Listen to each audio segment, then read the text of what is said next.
Hello gamers and welcome to another chapter of reading. Yep, this means we're opening my calendar to see what today is.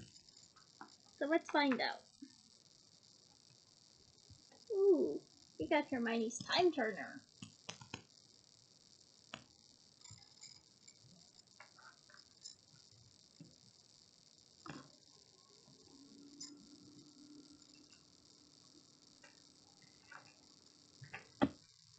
And now onto the chapter, shall we?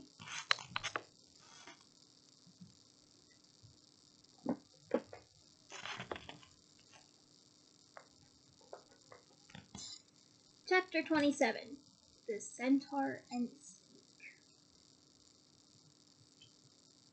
I bet you wish you hadn't given up divination now, don't you, Hermione? Said Parvati, smirking. It was breakfast time a few days after the sacking of Professor Firenze, and Parvati was curling her eyelashes around her wand and examining the effects in the back of her spoon. They were to have their first lesson with Firenze that morning. Not really, said Hermione indifferently, who was reading the Daily Prophet. I've never really liked horses. Yet you approached a unicorn. And unicorns are just one-horned horses. Where's the logic in this, Hermione? Moving forth. She turned a page of the newspaper, scanning its columns. He's not a horse, he's a centaur, said Lavender, sounding shocked. The gorgeous centaur, sighed Parvati. Either way, he's still got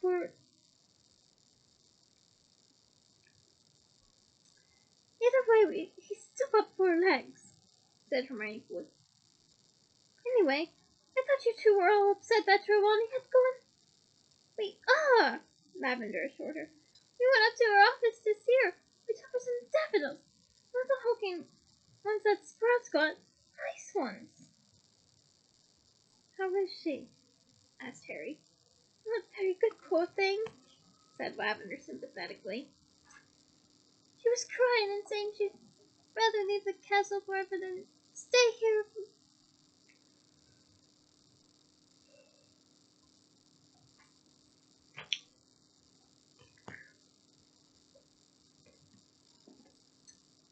If Umbridge is here, and I don't blame her. Umbridge was horrible to her, wasn't she?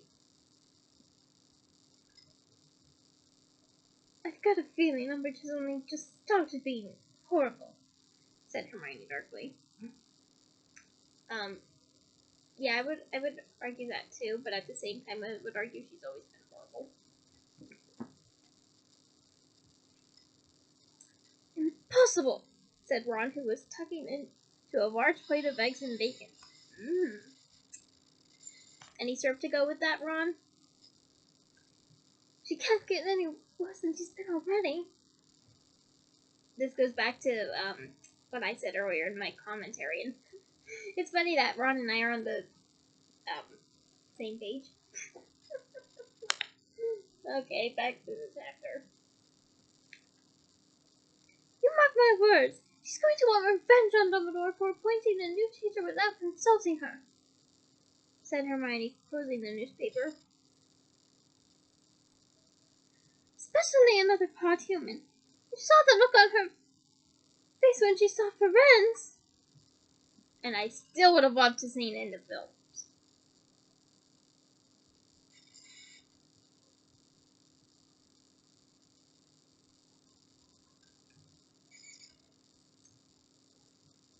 After breakfast, Hermione departed for her arithmetic class, and Harry and Ron followed Parvati and Lavender into the entrance hall, heading for divination. Aren't we going up to the North Tower? Asked Ron, looking puzzled, as Parvati bypassed the marble staircase. Parvati looked scornfully over her shoulder at him. How do you expect Firenze to climb that ladder? We were in classroom 11 now. It was on the notice board yesterday. Classroom or weapon was situated in the ground corridor, leading off the entrance hall on the opposite side to the Great Hall. Harry knew it to be one of those classrooms that were never used regularly, and therefore it had the slightly neglected feeling of a cupboard or storeroom. When he entered it right behind Ron, and found himself in the middle of a forest clearing, he was therefore momentarily stunned. What the? The classroom floor had become springy mossy, and trees were growing out of it. Their leafy branches spanned across the ceiling and windows so that the room was full of chanting shafts of soft apple green light. The students who had already arrived were sitting on the earthy floor with their backs resting against tree trunks or boulders, arms wrapped around their knees or folded tightly across their chests, looking rather nervous.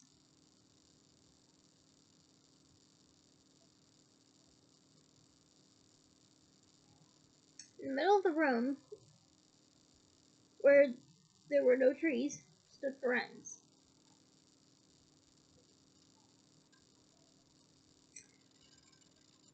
So, just an initial thing I would like to address before I continue. Why is Firenze teaching divination? We know why, but why divination? Why that class? Why not astronomy? That seems to be more of a centaur's wheelhouse than divination. But this is just my perspective, so you can either agree or agree to disagree with me if you wish. But I'm just saying that with what we know of centaurs, astronomy seems to be a little more suitable pick than divination. Anyhow, moving forth.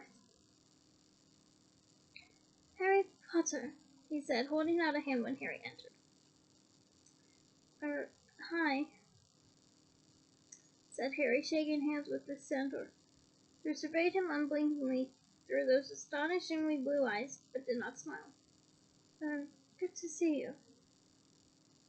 And you, said the centaur, inclining his white blond head. It was foretold that we would meet again. Harry noticed that there was the shadow of a hoop-shaped bruise on Firenze's chest. As he turned to join the rest of the class on the floor, he saw that they were all looking at him with awe, apparently deeply impressed that he was on speaking terms with Firenze, whom they seemed to find intimidating. I wouldn't find him intimidating. I think it would be interesting to have a chat with him.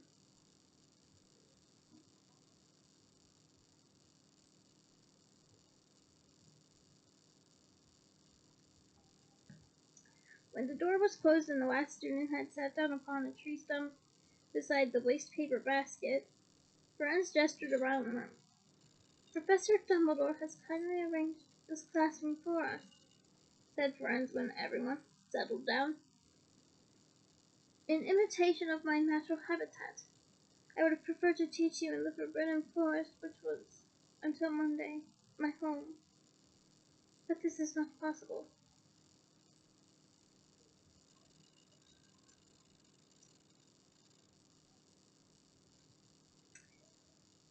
Please, sir, said Parvati breathlessly, raising her hand. Why not? We've been in there with Hayward. We're not frightened. It is not a question of your bravery, said Firenze, but of my position. I can no longer return to the forest. My hurt has banished me. Hurt? Said Lavender in a confused voice, and Harry knew she was thinking of cows. I mean, I kind of would too, honestly. Not gonna lie.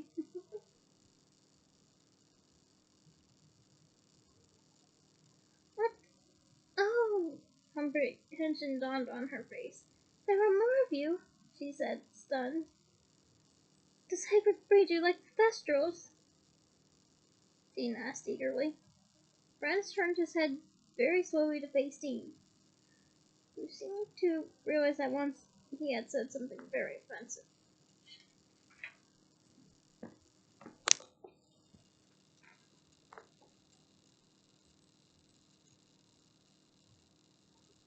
I meant, sorry, he finished in a hushed voice.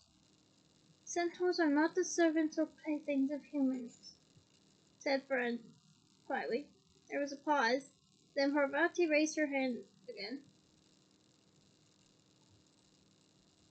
Please, sir, why have the other centaurs banished you? Because I have agreed to work for Professor Dumbledore, said Firenze. They see this as a betrayal of our kind. Harry remembered how, nearly 4 years ago, the Centaur Bane had shouted at Firenze for allowing Harry to ride safely upon his back, calling him a common mule. He wondered whether it had been Bane who kicked Firenze in the chest. With this in mind, I wouldn't put it by him, Harry.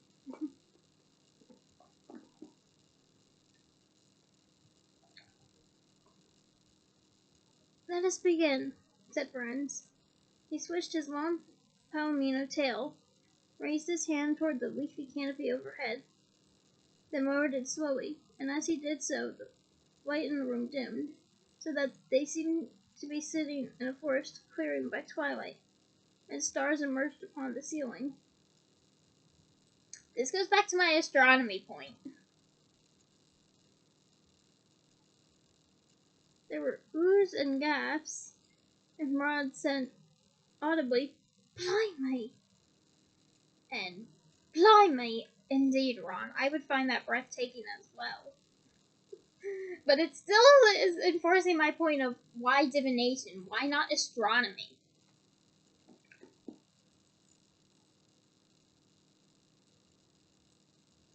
Lie back upon the floor, said Firenze in his calm voice, and observe the heavens. Here it is written for those who can see the fortune of our races. Harry stretched out on his back and gazed upward at the ceiling. A twinkling red star winked at him from overhead.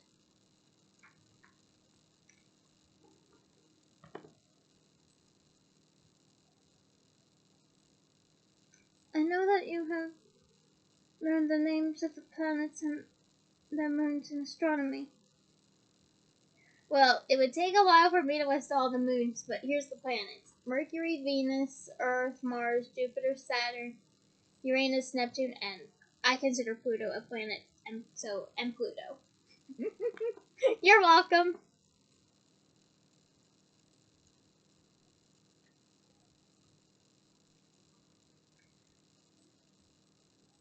said Fred's calm voice. And that you have mapped the stars' progress through the heavens. Centaurs have unraveled the mysteries of these movements over centuries. Again, enforcing the point of why divination, why not astronomy? Our findings teach us that the future may be glimpsed in the sky above us. Professor Trelawney did astrology with us, said Parvati excitedly, raising her hand in front of her so that it stuck up in the air as she lay on her back. I like to read on astrology too. It's a boredom reliever. I'm a Pisces, in case you're wondering.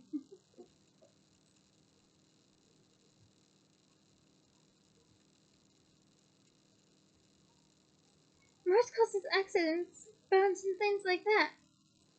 And when it makes an angle to Saturn, like now, she drew a right angle in the air above her. That means people need to be extra careful when handling hot things.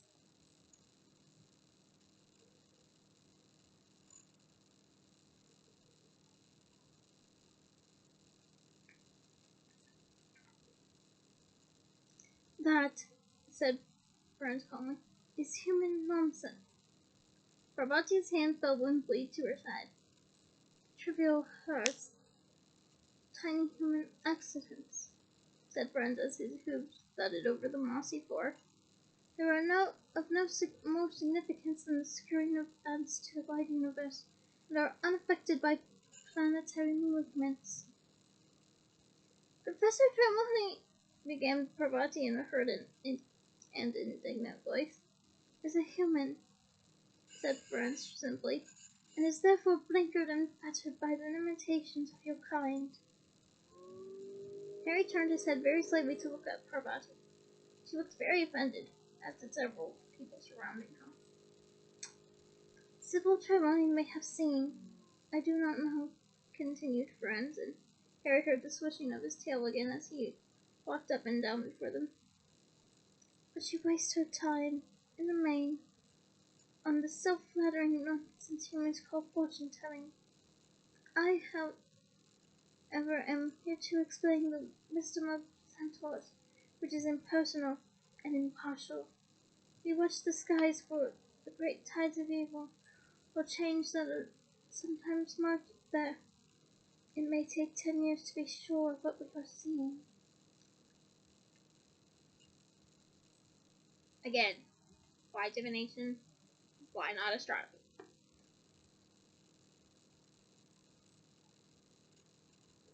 Firenze pointed to the red star directly above Harry. In the past decade, the indications have been that wizard kind is living through nothing more than a brief calm between two wars.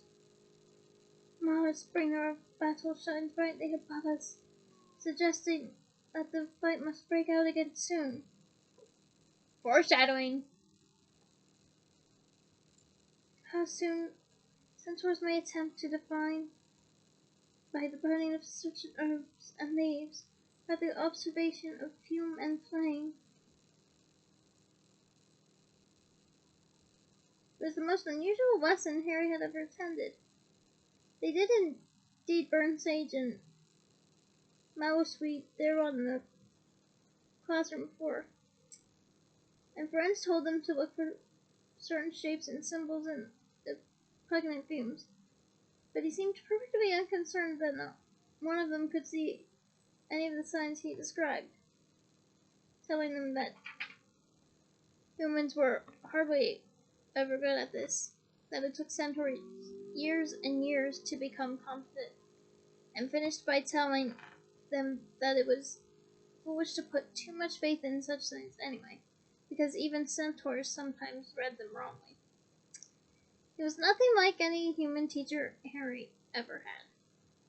His priority did not seem to be to teach them what he knew, but rather to impress them that nothing, not even centaurs' knowledge, was foolproof. It's not very definite on anything, is he? Said Ron in a low voice, as they put out their mallowsweet fire.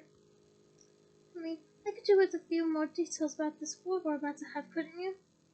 Be careful what you wish for, Ron. Be careful what you wish for. The bell rang out right outside the classroom door and everyone jumped. Harry had completely forgotten that they were still inside the castle, quite convinced that he really was in the forest. The class filed out, looking slightly perplexed. Harry and Ron were on the point of following them when Firenze called, Harry Potter, a word, please. Harry turned. The centaur advanced a little toward him. Ron hesitated. You may stay, Firenze told him, but close the door, please. Ron hastened to obey. Harry Potter, you are a friend of Hagrid's, are you not? Said the centaur. Yes, said Harry, and give him a warning from me. His attempt is not working. He would do better to abandon it. His attempt is not working, Harry repeated blankly, and he would do better to abandon it, said Firenze, nodding. I would warn Hagrid myself, but I am banished. It would be unwise for me to go too near to the forest now. Hagrid has troubles enough without a centaur's paddle. But what's Hagrid attempting to do? said Harry nervously. Firenze looked at Harry impassively. Hagrid has recently rendered me a great service, said Firenze, and he has long since earned my respect for the care he shows all living creatures. I shall not betray his secret, but he must be brought to his senses. The attempt is not working. Tell him, Harry Potter. Good day to you.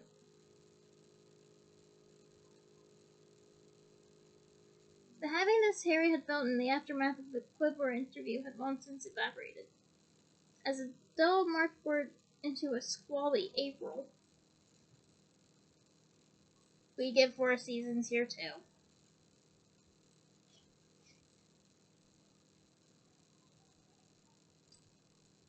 His life seemed to have become one long series of worries and problems again. Umbridge had continued attending all care of magical creatures lessons, so it had been very difficult to deliver Firenze's warning to Hagrid. At last Harry managed it by pretending he had lost his copy of Fantastic Beasts and Where to Find Them. I have that too. And doubling back after class one day. When he passed on Firenze's message, Hagrid gazed at him for a moment through his puffy blackened eyes, apparently taken aback. Then he seemed to pull himself together. Nice bloke, Firenze, he said gruffly, but I don't know what it's talking about unless the sun's coming up on farm.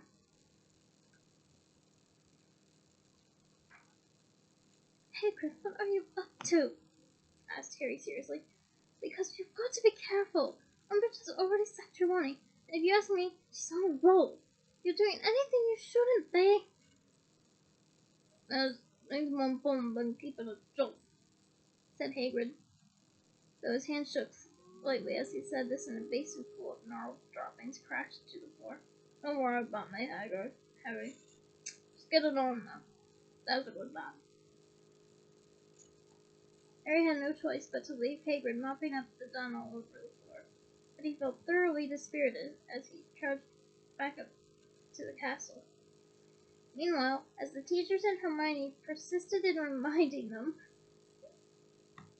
"Oh, Hermione, we love you too," the owls were drawing nearer. All the fifth years were suffering from stress to some degree. Yeah, I would probably have. I'd probably be in too many meltdown modes to even count if I were in their shoes.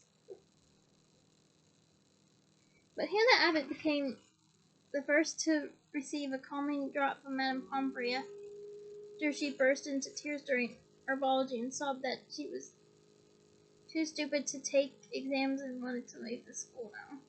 Oh, hugs for Hannah.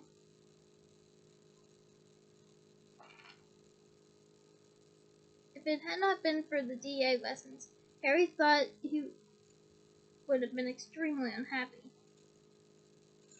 He sometimes felt that he was living for the hours he spent in the room of requirement, working hard but thoroughly enjoying himself at the same time, swelling with pride as he looked around at his fellow DA members and saw how far they had come.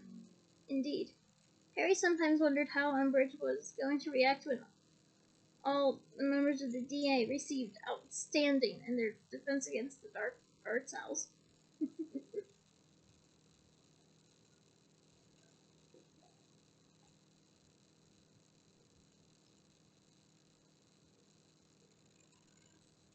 They had finally started to work on Patronuses, which everybody had been very keen to practice.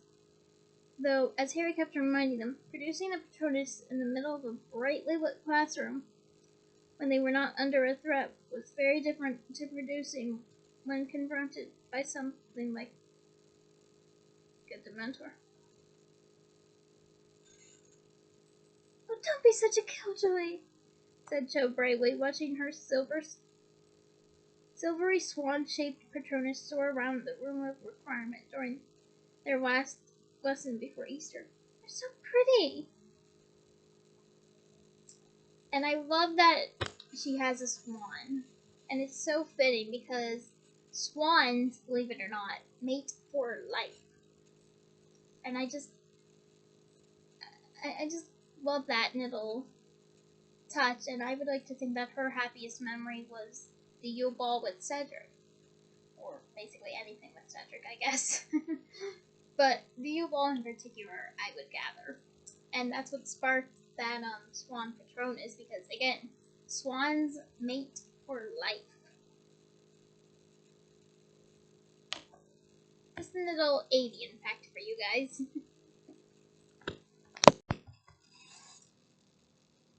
They're not supposed to be pretty, they're supposed to protect you, said Harry patiently. But we nearly needs a boggart or something. That's how I learned. At the conjure Patronus while the boggart was pretending to be a Dementor.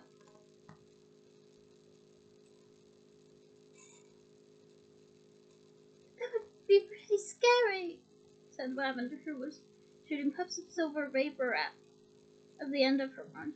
And I still can't do it, she added angrily. Neville was having trouble,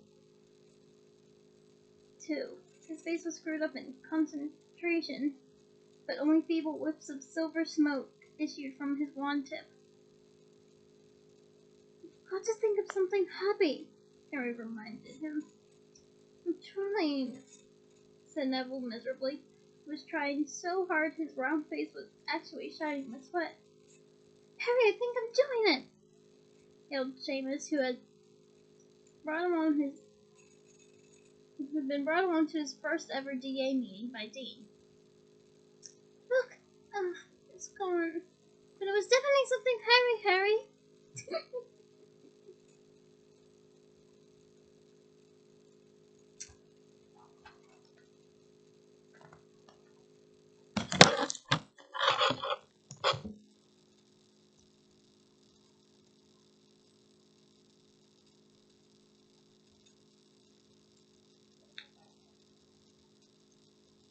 Hermione's Patronus, a shining silver otter, was gamboling around her. And little fun fact about otters, they're in the weasel family. They're also J.K. Rowling's favorite animal. They are sort of nice, aren't they? She said, looking at it fondly. This is the Lego version of her Patronus. I thought it would be a fitting little, fitting mini prop.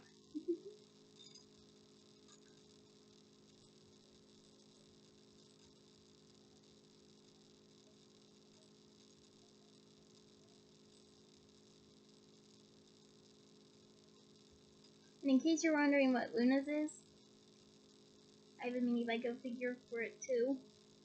It's a hare.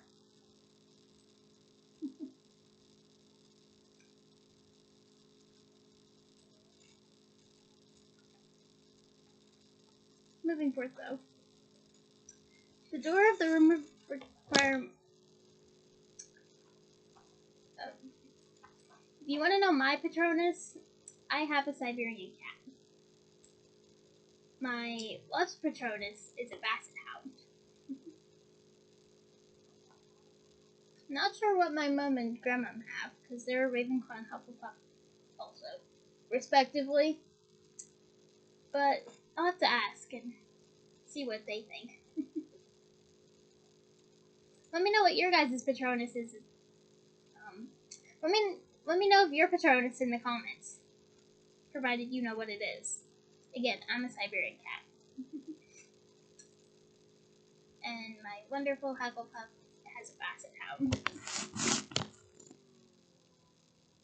So moving forth, the door of the remove requirement opened, and then closed again. Harry looked around to see who had entered, but there did not seem to be anybody there. It was a few moments before he realized that the people close to the door had fallen silent. Next thing he knew, something was tugging at his rope somewhere near the knee.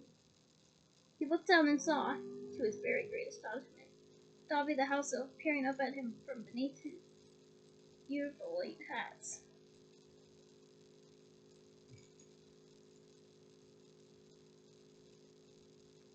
I it, Dobby, he said. What's wrong? For the eyes elves were wide with terror and he was shaky. The members of the DA closest to Harry had fallen silent now. Everybody in the room was watching Dobby. The few Patronuses people had managed to conjure faded away into silver mist, leaving their room looking much darker than before.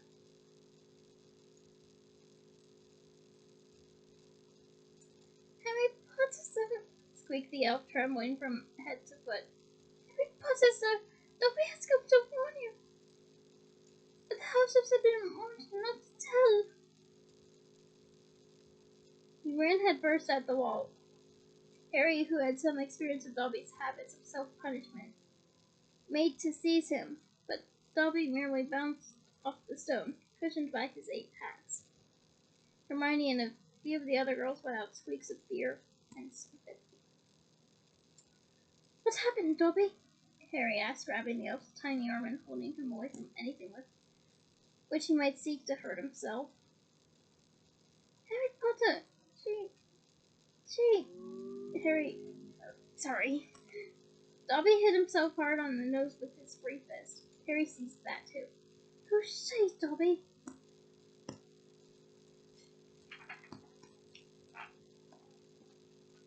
But he thought he knew. Surely only one she could induce such fear in Dobby? The elf looked up at him, slightly cross-eyed, and mouthed wordlessly. Umbridge? Asked Harry, horrified. Dobby nodded, then tried to bang his head off Harry's knees. Harry held him at bay. What about her, Dobby? She hasn't found out about this. About us. About the DA. He read the answer in the elf's stricken face. His hands held fast by Harry. The elf tried to kick himself and sank to his knees.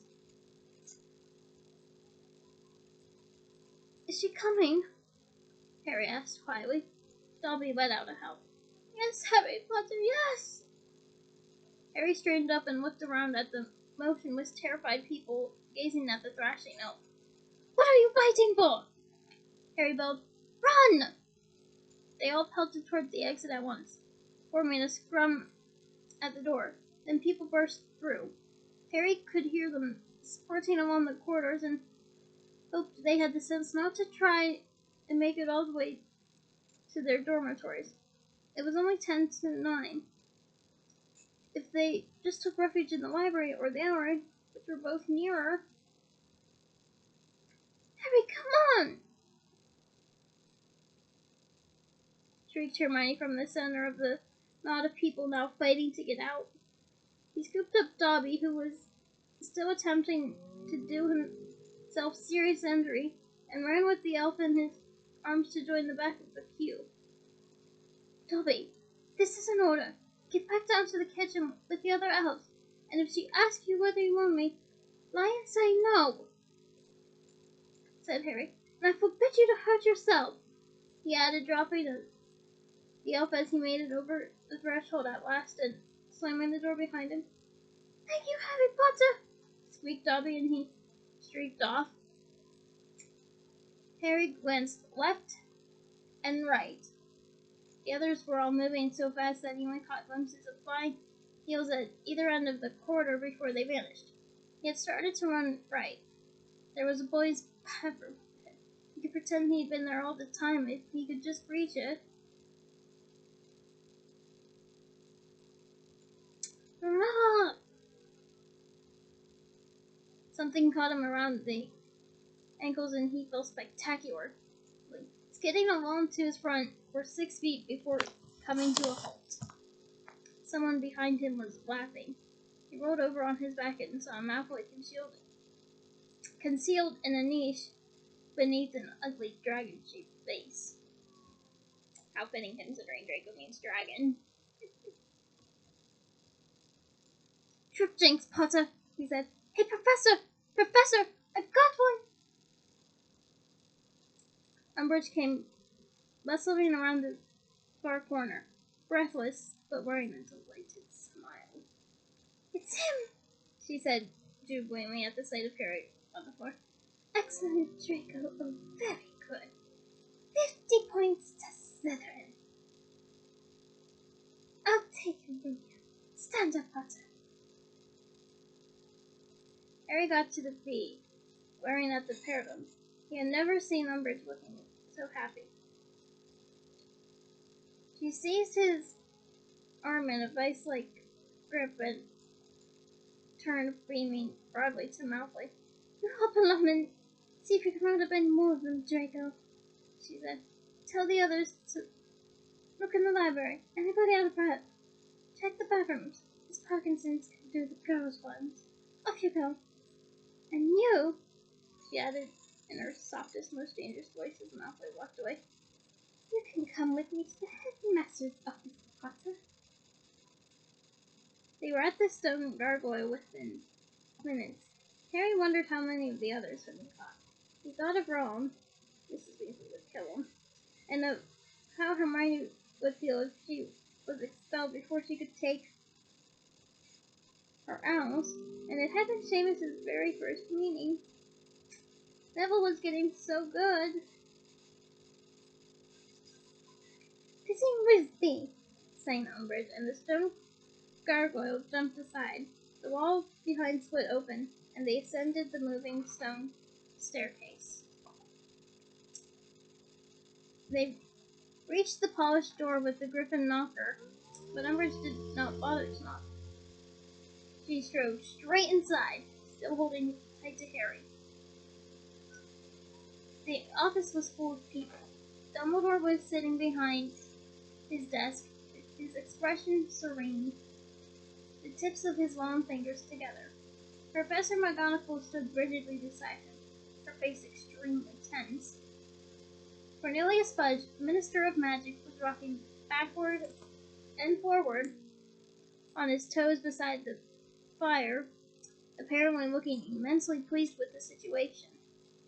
Kingsley Shacklebolt and a rough-looking wizard Harry did not recognize, very short, wiry hair, were positioned on either side of the door like guards, and the freckled, bespectacled form of Percy Weasley hovered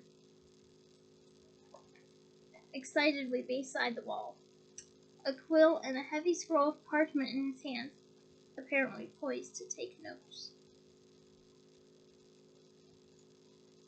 The portraits of the old headmasters and mistresses were not shaming sleep tonight. All of them were watching what was happening below, alert and serious. As Harry entered, a few footed into neighboring frames and whispered urgently into their neighbors' ears. Harry pulled himself free of Umbridge's grasp as the door swung shut behind them. Cornelius Fudge was glaring at him with a kind of vicious satisfaction upon his face.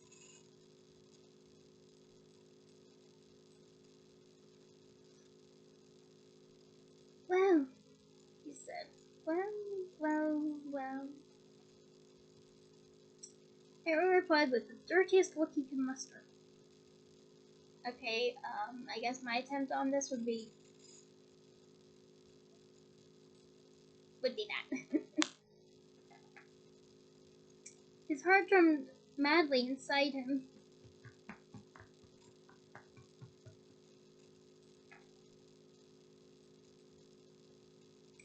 But his brain was oddly cool and clear.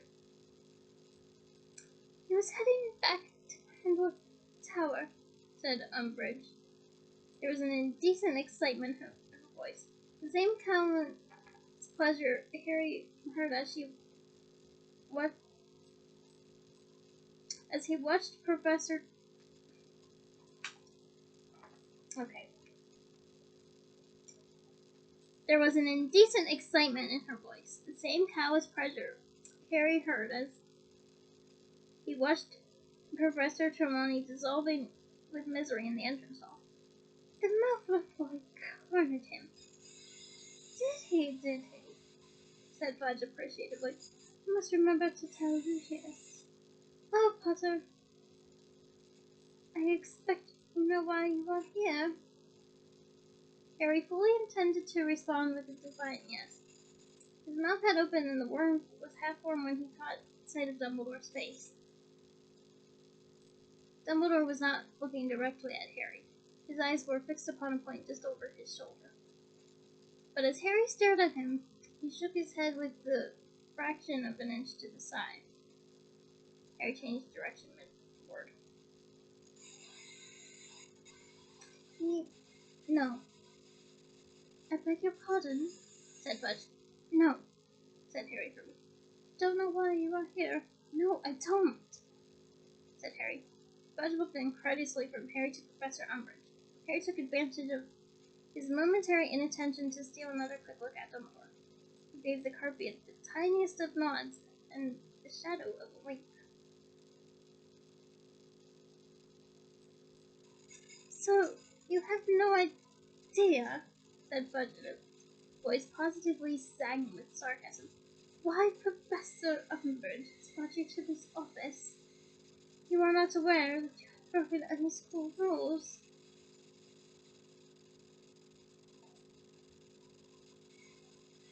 School rules? Said Harry. No. Or ministry decrees? Amended Fudge angrily. Not that I'm aware of, said Harry blandly. His heart was still hammering very fast.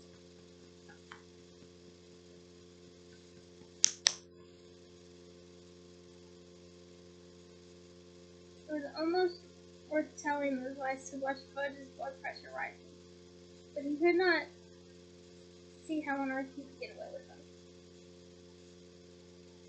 If somebody had tipped off Umbridge about the DA, then he, the leader, might as well be packing his trunk right now.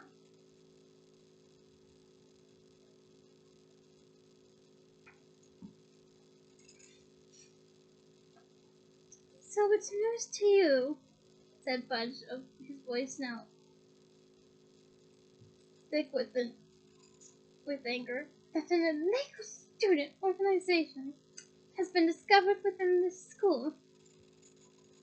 Yes, it is, said Harry, placing an unconvincing look of innocent surprise onto his face.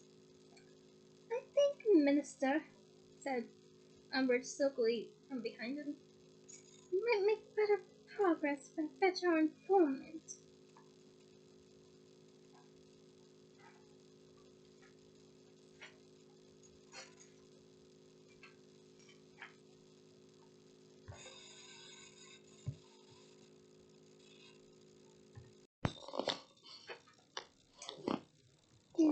Yes, do, said Fudge, nodding, and he glanced maliciously at Dumbledore as Umbridge left the room. There's nothing like a good witness, is there, Dumbledore? Nothing at all, Cornelius, said Dumbledore gravely, inclining his head. There was a wait of several minutes, in which nobody looked at each other. Then Harry heard the door open behind him. Umbridge moved past him into the room, gripping the shoulder of Cho's curly-haired friend, Marietta, who was hiding her face in her hands.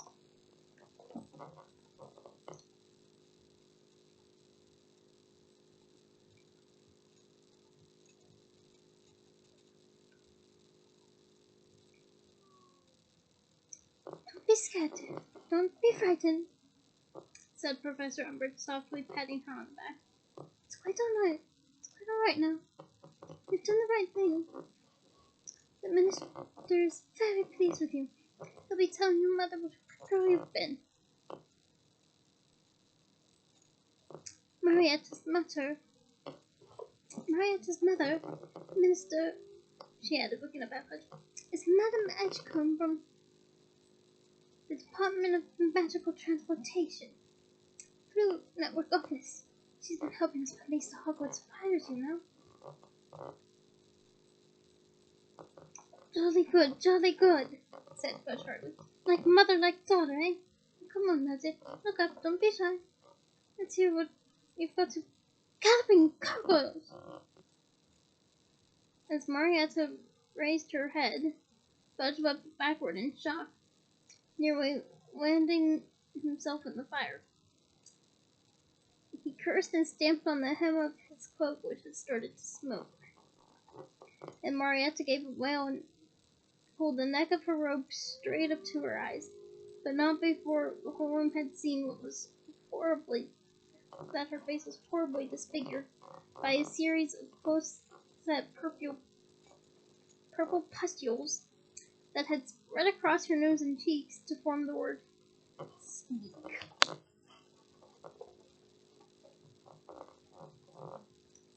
Never mind the spots now, dear, said said Umbridge impatiently. Just take her watch away from the mouth and tell the minister. But Marietta gave another muffled wail and shook her head frantically. Oh, very well, you silly girl. I'll tell him, snapped Umbridge.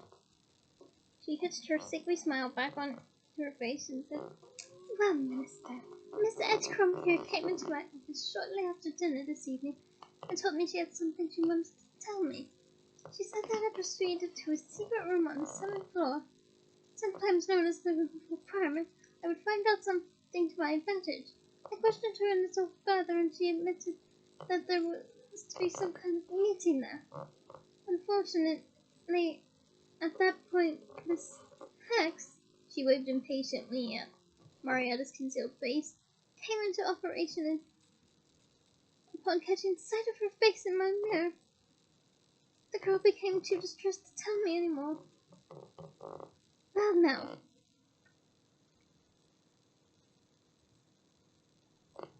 said Fudge, fixing Marietta with what he evidently imagined was a kind and fatherly look. It is very brave of you, my dear, coming to tell Professor Umbridge. You did exactly the right thing. Now you tell me what happened at this meeting. What was its purpose? Who was there?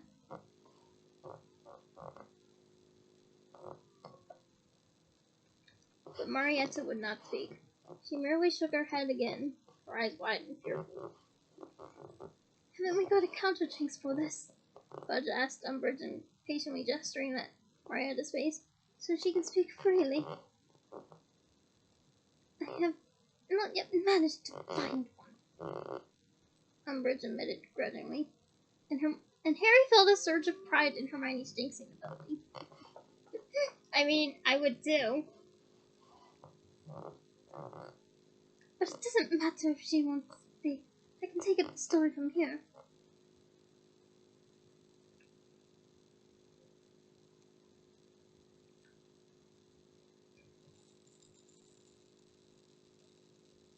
You will remember, Minister, that I sent you a report back in October that Potter had met a number of fellow students in Hogsmeade. And what is your evidence for that? Cut him, Professor McGonagall. I have testimony from Willie Witterson's liver, who happened to be in the bar at the time. He was heavily bandaged, it is true, but his hearing was quite unimpaired, said Umbridge smugly. He heard every word Potter said, and hastened straight to the school to report to me.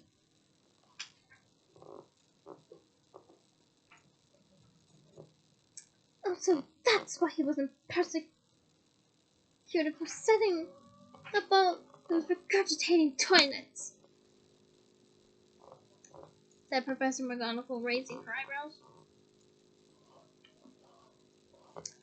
What an interesting insight into our justice system.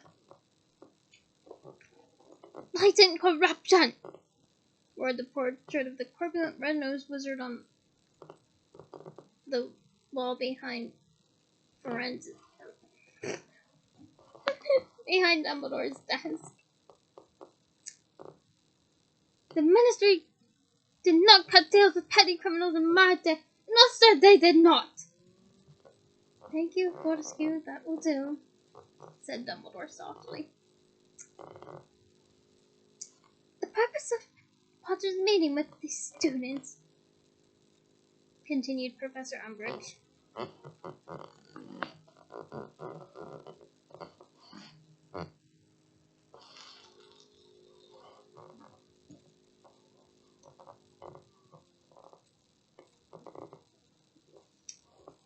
Was to persuade them to join in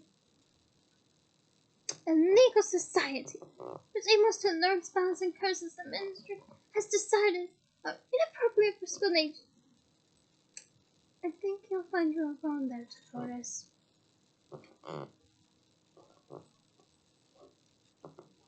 Said Dumbledore, quietly peering at her over the half-moon spectacles perched halfway down his crooked nose.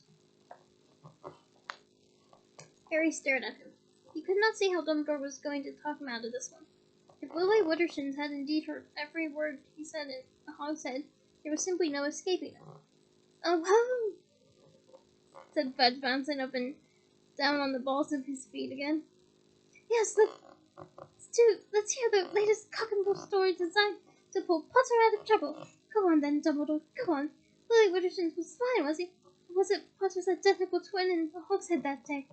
Or is that the usual simple explanation involving a reversal of time, a dead man coming back to life, and a couple of invisible mentors?"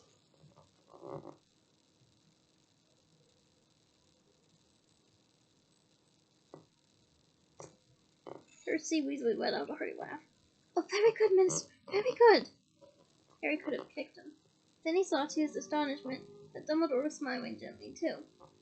"Cornelius, I do not deny, and nor am I sure does Harry, that he was in the Hogshead that day. Not that he was trying to recruit students to defense against the Dark Arts group. I am merely pointing out that Dolores is quite wrong to suggest that such a group was, at that time, illegal. If you remember, the Ministry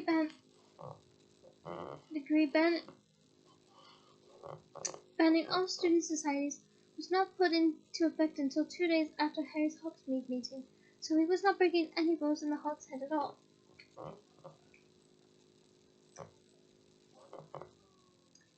Percy looked as though he had been struck in the face by something very heavy. Fudge remained motionless in mid-bow, his mouth hanging open. Umbridge recovered first. "That's all very fine, Headmaster," she said, smiling sweetly. "But we are now nearly 6 months on from the introduction of Educational Decree Number 24.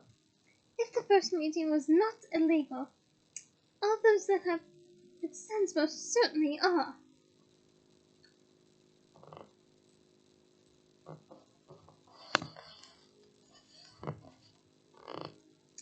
"Well," said Dumbledore, surveying her with polite interest over the top of his interlocked fingers, "they certainly would be, if they had continued after the decree came into effect.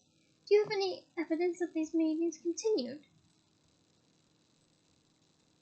As Dumbledore spoke, Harry heard a rustle behind him and rather thought Kingsley whispered something.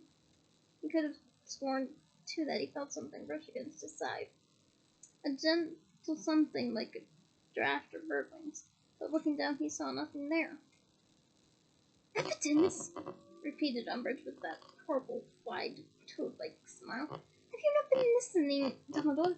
Why do you think Miss Epticombe is here?" "Oh, she can tell us about 6 months' worth of meetings," said Dumbledore, raising his eyebrows. "I was under the impression that she was merely reporting a meeting tonight."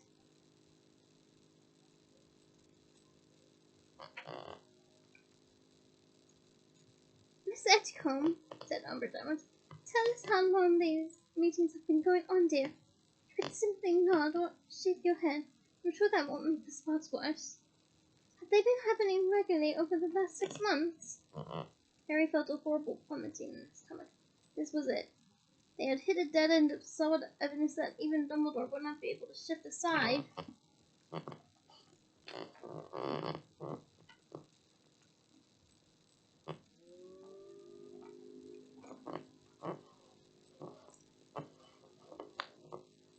"Just nod or shake your head, dear," said Umbridge, coaxingly to Marietta. "Come on now, don't want to activate the jinx further." Everyone in the room was gazing at the top of Marietta's face. Only her eyes were visible between the fold-up robes and her curly fringe. Perhaps it was a trick of the firelight, But her eyes looked oddly blank. And then, to Harry's utter amazement, Marietta shook her head. Umbridge looked quickly at Fudge and then back at Marietta. I don't think you've understood the question, did you, dear? I'm asking whether you've been going to these meetings for the past 6 months. You have, haven't you? Again, Marietta shook her head. What do you mean by shaking your head, dear? Said Umbridge in a testy voice. I would have thought her meaning was quite clear, said Professor McGonagall harshly. There have been no secret meetings for the past 6 months. Is that correct, Miss Edgecombe? Marietta nodded. But there was a meeting tonight, said Umbridge fiercely. There was a meeting! Miss Edgecombe, you told me about it in the room of requirements. And Potter was the leader, was he not? Potter organized it. Potter, why are you shaking your head, girl?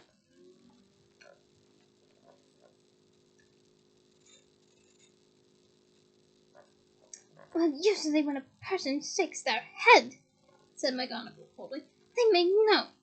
So unless Miss Edgecombe is using a form of sign language as yet unknown to humans...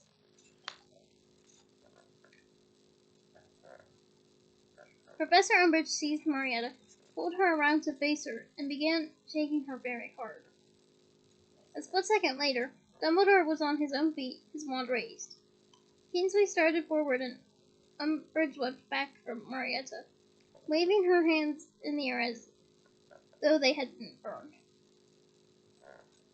I cannot allow you to manhandle my students, Dolores, said Dumbledore, and for the first time, he looked angry. You want to calm yourself, Madam Umbridge, said Kingsley in his deep, slow voice. You don't want to get yourself into trouble now. No, said Umbridge breathlessly, glancing up at the towering figure of Kingsley. Yes, you're right, Jacobot. I forgot myself. Marietta was standing exactly where Umbridge had released her. She seemed neither perturbed by Umbridge's sudden attack, nor relieved by her release. She was still clutching her robe to her oddly blank eyes, staring straight ahead of her. A sudden suspicion contracted to Kingsley's whisper, and the thing we had felt shoot past and sprang into Harry's mind. Dolores, said Fudge with the air of trying to settle something once and for all. The meeting tonight, the one we definitely know happened.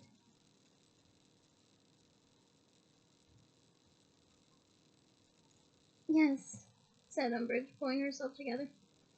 Yes, well, Miss Edgecombe tipped me off, and I proceeded at once to the 7th floor, accompanied by certain trustworthy students, as to catch those in the meeting red-handed. It appears that they were forewarned of my arrival, however, because when we reached the 7th floor, they were all running in every direction. It does not matter, however. I have all their names here. Miss Parkinson ran into the room of requirement for me to see if they had left anything behind. We needed evidence, and the room provided. And to Harry's horror, she withdrew from her pocket the list of names that had been pinned upon the room of requirements wall and handed it to Fudge. The moment I saw Potter's name on the list, I knew what we were dealing with, she said softly. Excellent, said Fudge, a smile spreading across his face. Excellent, Dolores. And by thunder, he looked up at Dumbledore, who was still standing beside Marietta, his wand held loosely in his hand.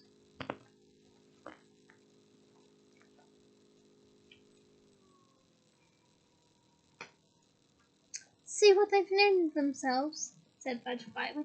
Dumbledore's Army. Dumbledore reached down and took the piece of parchment from Fudge. He gazed at the heading scribbled by Hermione months before, and for a moment seemed unable to speak. Then he looked up, smiling. "Well, the game is up," he said simply. "Would you like a written confession from me, Cornelius, or will a statement before these witnesses suffice?" Harry saw McGonagall and Kingsley look at each other. There was fear in both faces.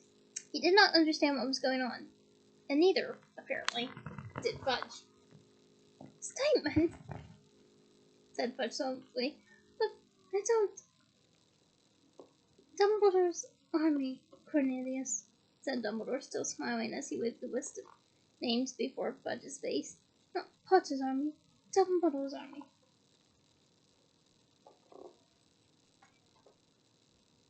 But understanding blazed suddenly in Fudge's face. He took a horrified step backward, yelped, and jumped out of the fire again. "You!" he whispered, standing again on his smoldering cloak. "That's right," said Dumbledore presently. "You organized this." "I did," said Dumbledore. "You recruited these students for your army?"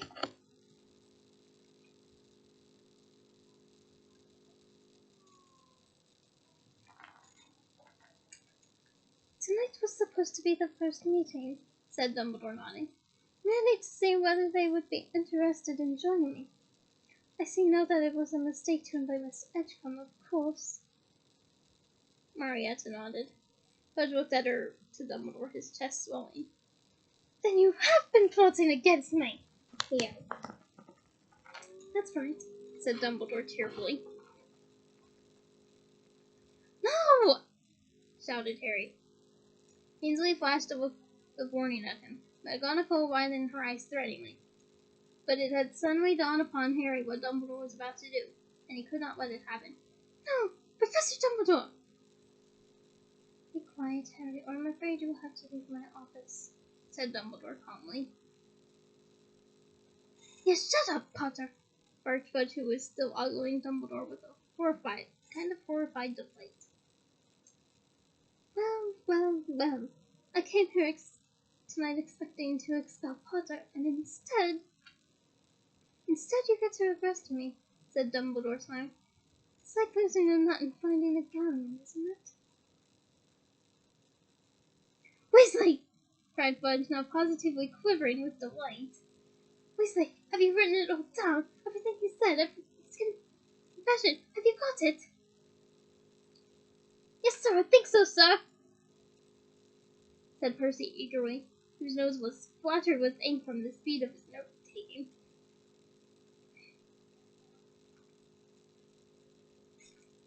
"The bit about how he's been trying to build up an army against the Ministry, how he's been working to destabilize me. Yes, sir, I've got it, yes," said Percy, scanning his notes joyfully. "Very well, then," said Fudge, now radiant with glee. "Duplicate your notes, Weasley, and send a copy to the Daily Prophet at once. If we send it fast out, we should make the morning edition." Percy dashed from the room, slamming the door behind him, and Fudge turned back to Dumbledore. "You will be now escorted back to the Ministry, where you will be formally charged and then sent to Azkaban to await trial." "Ah," said Dumbledore gently. Yes, I thought we might hit that little snag." "Snag?" said Fudge, his voice still vibrating with joy. "I see no snag, Dumbledore." "Well," said Dumbledore apologetically, "I'm afraid I too—" "Oh, really?" "Well, it's just that you seem to be laboring under the delusion that I'm going to— what's the phrase? Come quietly.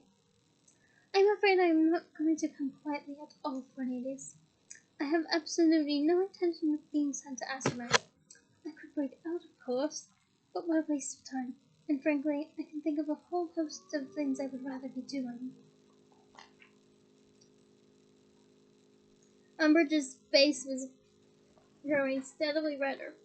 She looked as though as she was being filled with boiling water. I mean, I would love to see that expression in the films too. Fudge stared at Dumbledore with a very silly expression on his face, as though he had just been stunned by a sudden blow and could not quite believe it happened. He made a small choking noise and then looked around at Kingsley and the man with short gray hair, who alone of everyone in the room had remained entirely silent so far. The latter gave Fudge a reassuring nod and moved forward a little away from the wall. Harry saw his hand drooped almost casually toward his pocket. "Don't be silly, Dawlish," said Dumbledore kindly. "I am sure you are an excellent rower. I seem to remember that you achieved outstanding in all your notes. But if you attempt to bring me in by force, I will have to hurt you." The man called Dawlish blinked, looking rather foolish. He looked toward Fudge again, but this time he seemed to be hoping for a clue as to what to do next. "So," sneered Fudge, recovering himself, "you intend to take on Dawlish, Shacklebolt, Dolores, and myself single-handed, do you, Dumbledore?" "Merlin's beard, no," said Dumbledore, smiling. "Not unless you are foolish enough to force me to." "He will not be single-handed," said Professor McGonagall loudly, plunging her hand inside her robes. "Oh, yes, he will, Minerva," said Dumbledore sharply. "Hogwarts needs you." "Enough of this rubbish," said Fudge, pulling out his own wand. "Dawlish, Shacklebolt, take him!" A streak of silver light flashed around the room. There was a bang like a gunshot. Well, they said like a gunshot. And the floor trembled. A hand grabbed the scruff of Harry's neck and forced him on the floor as the second silver flash went off.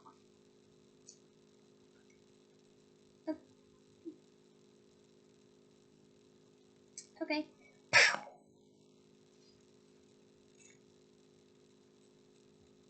Several of the portraits yelled, clocks screeched, and a cloud of dust filled the air. Coughing in the dust, Harry saw a dark figure fall to the ground with a crash in front of him. There was a shriek and a thud, and somebody cried, "No!" Then the sound of breaking glass, frantically scuffling footsteps, a groan, and silence. Harry struggled around to see who was half strangling him and saw Professor McGonagall crouched beside him. She had forced both him and Marietta out of harm's way. Dust was still floating gently down through the air onto them. Panting slightly, Harry saw a very tall figure moving toward them. "Are you all right?" said Dumbledore. "Yes," said Professor McGonagall, getting up and dragging both Harry and Marietta with her. The dust was clearing. The wreckage of the office had loomed into view. Dumbledore's desk had been overturned. All of the spindly tables had been knocked to the floor, their silver instruments in pieces. Fudge, Umbridge, Kingsley, and Dawlish lay motionless on the floor. Fox the Phoenix soared in wide circles above them, singing softly. "Unfortunately, I had to hex Kingsley too, or it would have looked very suspicious," said Dumbledore in a low voice. "He was remarkably quick on the uptake, modifying Miss Edgecombe's memory like how everyone was looking the other way. Thank him for me, won't you, Minerva?" "And now they will all awake very soon. It will be best if they do not know that we had time to communicate. We must act as though no time has passed. As though they were merely looked to the crown, they will not remember." "Where will you go, Dumbledore?" whispered Professor McGonagall. "Grimmauld Place?" "Oh, no," said Dumbledore with a grim smile. "I am not leaving to go into hiding. Fudge will soon wish he never dislodged me from Hogwarts, I promise you." "Professor Dumbledore," Harry began. He did not know what to say first. How sorry he was that he had started the DA in the first place and caused all this trouble, or how terrible he felt that Dumbledore was leaving to save him from another expulsion. But Dumbledore cut him off before he could say another word. "Listen to me, Harry," he said urgently. "You must study occlumency as hard as you can. Do you understand me? Do everything Professor Snape tells you, and practice it regularly every night before sleeping so that you can close your mind to bad dreams. You will understand why soon enough. But you must promise me." The man called Dawlish was stirring. Dumbledore seized Harry's wrist. "Remember, close your mind." But Dumbledore's fingers closed over Harry's skin, a pain that shot through the scar on his forehead, and he felt again that terrible snake-like longing to strike Dumbledore, to bite him, to hurt him. "You will understand," whispered Dumbledore. Fox circled the office and swooped low over him. Dumbledore released Harry, raised his hand, and grasped the phoenix's long golden tail. There was a flash of fire, and the pair of them had gone. "Where is he?" yelled Fudge, pushing himself off the ground. "Where is he?" "I don't know!" shouted Kingsley, also leaping to his feet. "Well, you can't have separated!" cried Umbridge. "You can't inside the school!" "The stairs!" cried Dawlish, and he flung himself upon the door. Wrenched it open, and disappeared, followed closely by Kingsley and Umbridge. Fudge hesitated, then got to his feet slowly, brushing dust from his front. There was a long and painful silence. "Well, Minerva," said Fudge, nastily straining his torn shirt sleeve, "I'm afraid this is the end of your friend Dumbledore." "You think so, do you?" said Professor McGonagall scornfully. Fudge seemed not to hear her. He was looking around at the wrecked office. A few of the portraits hissed at him. One or two even made rude hand gestures. "You better get these two up to bed," said Fudge, looking back at Professor McGonagall with a dismissive nod toward Harry and Marietta. She said nothing, but marched Harry and Marietta to the door. As it swung closed behind them, Harry heard Venus Nigel's voice. "You know, Minister, I disagree with Dumbledore on many counts, but you cannot deny he's got style." No, you cannot, and that is the end of this chapter. Join me next week for chapter 28, Snape's Worst Memory. Until then, bye!